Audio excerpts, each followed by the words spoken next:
The Deadpool Midge incorporates many of my favorite midge larva building materials into one super tasty little package.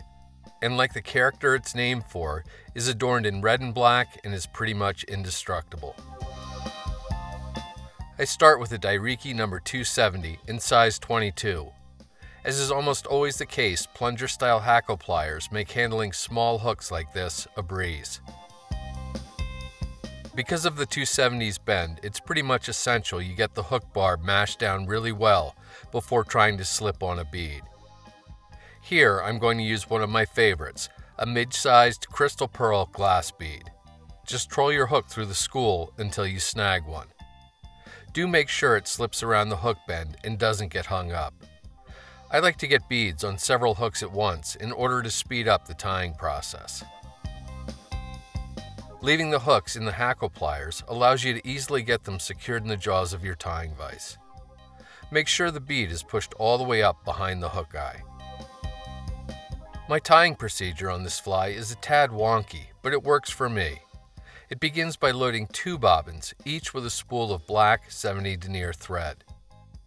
Use one of the bobbins to get your thread started on the hook shank behind the bead and take a few wraps rearward before snipping or breaking off the tag. Red Sulky Holoshimmer is used for the body of the fly. A 10-inch length snipped from the spool is enough to make numerous flies. Lay one end of the material against the near side of the hook and take a couple of thread wraps to secure it. Then, pull the material under the wraps until just the very end is exposed. Make touching wraps with your tying thread to bind the Holoshimmer to the top of the hook shank, well down into the bend. Then relocate your bobbin somewhere out of the way toward the back of your tying vise. Now, pick up your second bobbin and start that thread on the hook shank behind the bead. A little strange, I know, but I'm telling you, the procedure works.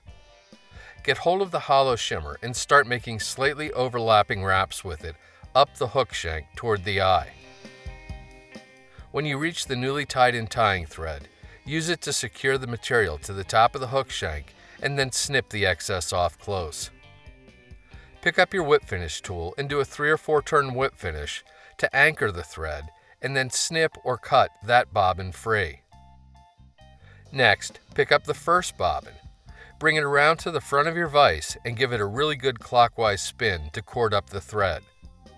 This will make for a finer rib, which in turn allows you to segment the body more as you take open spiral wraps up toward the back of the bead.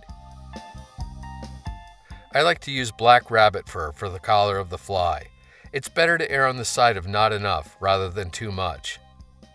Use the rabbit to create a short, really slender dubbing noodle on your tying thread. Then, take wraps with the noodle to build up a small, furry collar behind the bead.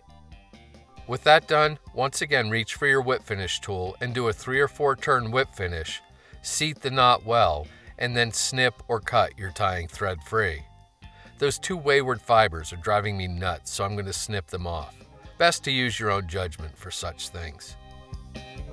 Once you get the hang of the tying procedure, you can crank these demonic-looking little guys out in fairly short order without expending maximum effort.